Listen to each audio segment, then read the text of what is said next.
이번 주 가장 뜨거운 기업을 짚어보는 기업 이슈 맥 시간입니다. 박 대표님, 오늘은 어떤 기업을 살펴볼까요? 역시 이번 주는 그 반도체 클러스터 부지를 확정한 예. SK 하이닉스를 이야기해야 될 것 같습니다. 예. 네.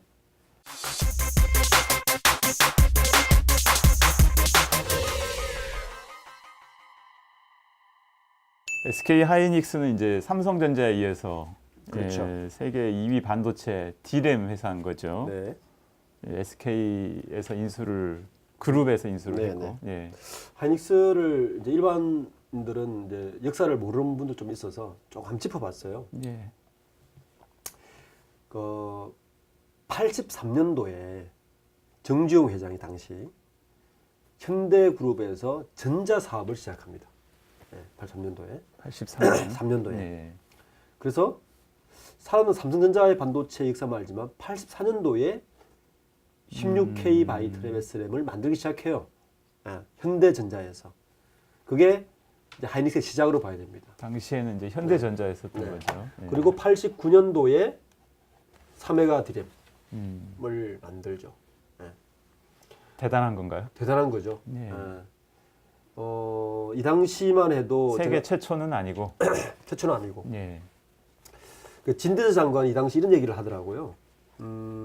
진대재 장관이 그 전에 인터뷰를 한번 하는데, 자기 미국에서 연구원으로 있을 때 삼성전자에서 스카우트제의를 해왔는데 80년대에 미국의 지도 교수가 극구 뜯어 빨리랍니다. 빨렸답니다. 예. 그 당시엔 도시바가 이제 디램을 주름 잡던 예. 시절이었으니까, 아니 너 아무것도 없는 코리아에 가서 네가 뭘 하려고 그러냐. 진대재 장관이 딱 한마디를 지도 교수한테 하고 왔대요.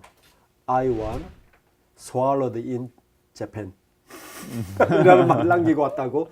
실제 그렇게 이뤘죠. 예. 그때 그 인텔에 가서 뭐 여러 가지 이슈들이 있는데, 이 당시에 그런 시대였던 것 같아요. 이제 이 하이닉스가 큰 게 아니라 이제 한번 분기점을 만든 게 언제냐면 95년도에 256을 만들고, 이때만 해도 적자였어요. 예. 투자를 계속 해야 되는 입장이었으니까. 근데 이제 아시다시피 97년도에 IMF를 맞으면서 산업 구조조정을 합니다. 그때 LG 반도체도 있었고 현대 반도체도 있었고 삼성 반도체도 있었는데, 한 나라에 반도체 회사가 너무 많다. 좀 한 두 개를 합쳐라. 예. 2위, 3위를 합쳐라. 사실 그 당시에 LG가 2위였고 현대가 3위였어요. 그러니까 사람들은 대부분 당연히 현대 반도체가 LG 반도체를 합칠 줄 알았는데, 흡수될 줄 알았는데. 그 당시 김대중 정부였잖아요. 예. 김대중 정부 때 뭐가 제일 현대하고 사이가 좋았죠. 관계가 대북 좋았죠. 사업을 해야 되니까. 예, 대북 사업. 대북 사업을 해야 되니까 예. LG 반도체를 국무장을 설득을 해서 LG 반도체를 더 약한 3위한테. 합병을 합니다. 그게 99년도인데 예. 이때부터 국무회장은 정경련에 출입을 하지 않습니다. 맞잖아요. 본인 이야기 하셨어요. 네. 그 이유 때문에 정경련에서 아예 나가질 않습니다. 국무회장은. 불만이 있었군요. 네, 그렇죠. 예. 당연히 불만이죠. 따지고 보면 그때 LG 반도체가 계속 있었다면 지금 하이닉스 같은 SK 하이닉스의 수익을 LG 반도체가 누렸겠죠. 그렇죠. 예, 전혀 예. 다른 양국 예. 양상이 될 수 있는 거죠. 그래서 그 이후에 회사명을 하이닉스 반도체로 바꿉니다. 예. 그리고 이제 이때부터 성장을 하기 시작하는데, 물론 좀 부침이 있었지만 이게 세계 최초 타이틀 몇 개 달죠. 예. SK에서 인수를 한 거는 언젠가요? 요게 이제 2012년도입니다. 2012년. 예. 이제 매물로 나와 있는 거를 아무도 그때도 LG 반도체, LG의 인수 의향을 밝혔지만 아마 삐진 게 오래 간 것 같아요. 인수를 안 하고. 그리고 이 당시에 12년도만 해도 이렇게 잘 될 줄 몰랐죠. 그렇죠. 그때는 적자였거든요. 그러면요. 그 당시에 아주 사회적인 골칫거리였었잖아요. 골칫거리였고 예. 너무 덩치도 컸고 그래서 이랬는데, 어쨌든 SK그룹은 이때의 판단으로 지금 엄청난 수익을 누리고 있는 지금 게 SK 계열사 중에 지금 제일 돈 잘 버는 가장 회사잖아요. 많은 돈을 그죠? 벌고 예. 이제 가장 큰 예. 캐시카우가 된 거죠. 예. 실적도 많이 좋아지고. 네. 예. 자, 용인에 지금 반도체 클러스터를 만든다고 하는데,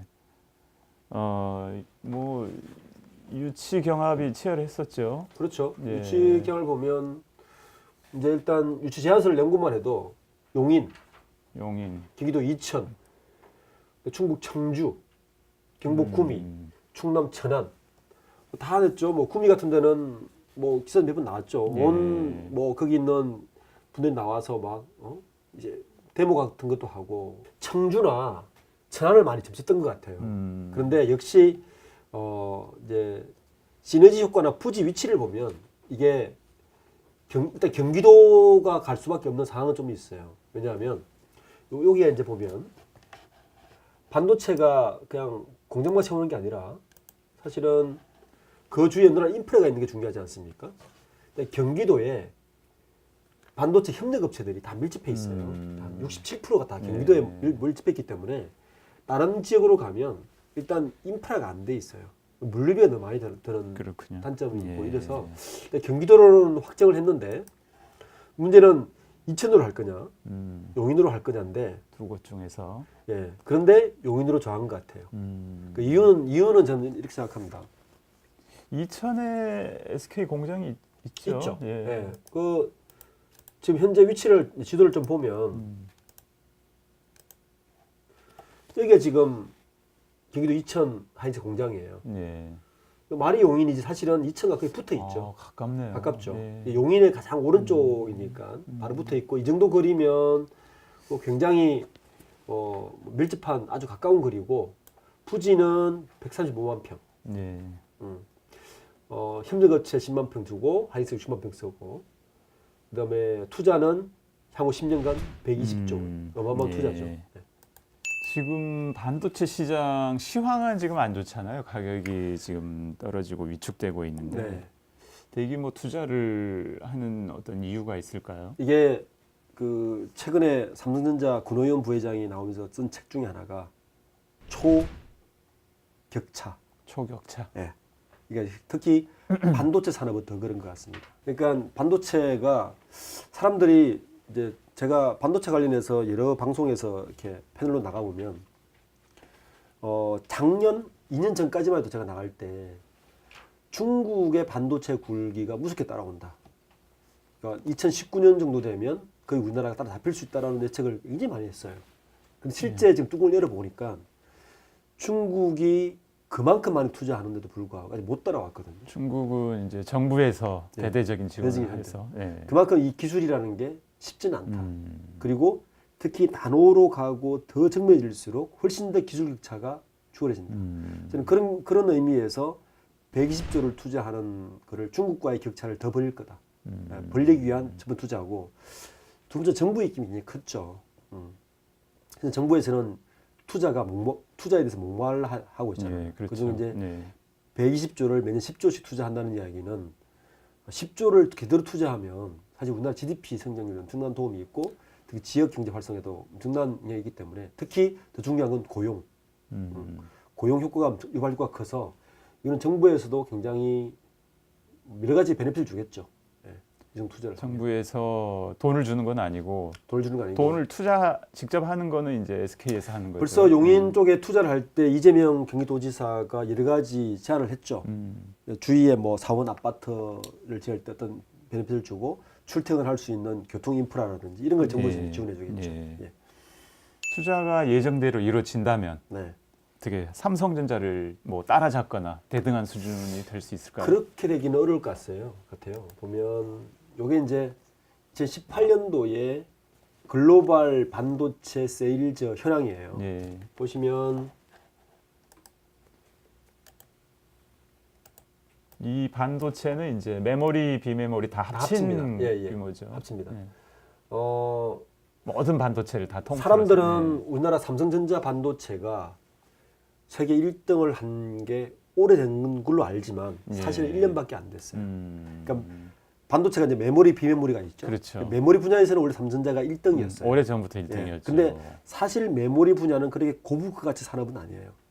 반도체에서 고부가 가치는 비메모리와 시스템 에디서의 같은 그렇죠. 설계 예. 분야가 훨씬 고부가 가치입니다. 그래서 그 거기가- 분야를 우리가 아직 안점령을 못했어요. 거기가 시장 규모도 지금 뭐한 크죠. 80% 정도 차지하는 그렇죠. 걸로. 우리가 실제 반도체 굴기가 되려면 그걸 해야 되는데 예, 아직 그렇죠. 그까지 저는 못했지만 지금은 반도체 메모리의 가격이 급등을 했기 때문에 제가 볼 때 일시적으로 혹은 순간적으로 우리가 1등을 저는 했다고 봐요. 아직은. 왜냐하면 그 기초 기술은 아직 여전히 인텔이나 퀄컴이 갖고 있기 때문에 예. 어쨌든 삼성전자가 2017년도부터 인텔을 앞서기 시작했습니다. 예. 이게 아까 제가 초대 말씀드린 대로 그러니까 2017년에 지금 처음 1등을 한 거죠. 그렇죠. 예, 한 거죠. 17년에 처음. 그 전에는 계속 인텔 1등이었어요. 예. 그러니까 진대재 전 장관이 이제는 웃을 것 같아요. 그 당시 인텔에 가서 엄청난 수모를 겪었대요. 예. 그러니까 인텔에 가서 이런 얘기를 했대요. 지금 인텔하고 미팅을 딱 갔는데 3회가 디램 가지고 인텔 갔는데 막 시제품을 보여줬더니 삼성이 있을 때 때 얘기죠. 이 삼성으로 예. 이제 와가지고 예. 이제 인텔에 가서 3회가 디램을 보여줬더니 좀 사바라고 썼더니 인텔 애들이 콧방귀를 뀌면서 도시바 얘기를 막 하면서 쳐도 안 보더랍니다. 아, 그래. 근데 그때 진대자의 그 인터뷰를 보니까 이제 그거를 극복할 수 있었던 게 주머니에 깜빡 잊고 256 메가 테스트 제품을 하나 모르고 넣어왔다는 거예요. 아, 그래요. 혹시 256도 했더니 놀라더라는 거예요. 도시바도 아직 주지 않은 256을 한국이 먼저 가져온 거예요. 근데 그때부터 이제 역진을 하기 시작했다고 그러는데 어쨌든 그때를 생각하면 한 30년 만에 그 인텔을 이겼으니 이건 대단한 거죠. 근데 이제 격차를 보시면 요 4위가 지금 SK 하이닉스가 지금 그렇죠. 3위고 3위잖아요. 예. 3위잖아요. 이게 작년에는 2등, 3등 차이가 조금 나네요. 그렇죠. 예. TSMC가 뭐냐면 대만 업체죠. 반도체 파운드리 예. 사업이에요. 이 파운드리가 또 큰 시장인데 저 삼성전자하고 하이닉스가 요 시장도 지금 가려고 투자를 하기 시작했어요. 그러니까 크게 이제 메모리, 비메모리, 파운드리 이제 크게 세 가지인데 설계 기술, 퀄컴 같은 데가 브로드컴이나 퀄컴이 이제 설계 기술을 가지고 있죠. 그래서 사실은 우리가 먹어야 될 시장이 비메모리와 요 TSMC 가지고 있는 파운드리 시장과 퀄컴 가지고 설계 기술까지 먹으면 화급우동화 이래 되는 거죠. 근데 지금은 아직까지 격차가 한 2배 이상 나기 때문에 삼성전자하고 하이닉스가 120조를 투자하더라도 삼성전자를 이기기에는 아직 역부족이다. 이렇게 보셔야 될 것 같습니다. 하이닉스가 성장률이 엄청난 거죠. 예. 요게 아마 최태원 회장이 2012년도에 인수를 하고 나서 2015년부터 대규모 투자를 했어요. 그러니까 요게 M16 공장인데 지금 고속도로를 타고 가시다가 인도고속도로 타고 가시다가 오른쪽 이천 하이닉스 공장에 바로 옆에 보이는 공장이 M16이에요. 예. 그 공장 투자를 하면서 생산량이 많이 늘었죠. 근데 지금 반도체 시황 전망도 지금 안 좋고 올해도 지금 안 좋을 것 같고 뭐 그런 얘기들이 나오는데 예. 괜찮을까요? 이렇게 120조씩 투자해가지고 만약에 시황이 악화되거나 하면은 좀 안 좋아질 수도 있을 것 같은데. 물론 이제 그쪽에서도 많이 뭐 전망이나 분석을 했겠지만 저는 시황이 좋지 않을 때 투자하는 게 맞다. 오히려 반도체는 시황 좋을 때 투자하면 이미 늦다. 그렇죠. 예. 이게 이 공장 반도체 짓는데 메모리 공장 메모리가 지금 가격이 좀 떨어지긴 현물차가 떨어지긴 했지만 이렇게 좀 떨어지고 현금 확보했을 때 투자를 해야 다시 사이클을 그릴 때 엄청난 수익을 남길 수 있다고 봅니다. 이게 이제 공장 짓는데 시간이 많이 걸리잖아요. 걸리니까 그렇죠. 예. 그래야 중국하고 격차를 더 벌릴 수 있고 그렇군요. 예. 그래서 이제 중국 걱정은 안 해도 되는 겁니까? 그렇지는 않은 것 같아요. 반도체는 산업의 쌀로 불리기도 합니다. 전자산업과 디지털 산업의 핵심 기술이기 때문입니다. 우리나라 경제와 수출을 이끌어가는 반도체 산업이 우리 미래를 보장하는 주춧돌이 될 수 있도록 기업들도 더욱 힘을 내고 우리도 더 응원해야 되겠습니다. 지금까지 박주근 CEO 스코어 대표와 같이 했습니다. 수고하셨습니다. 네, 수고하셨습니다. 네.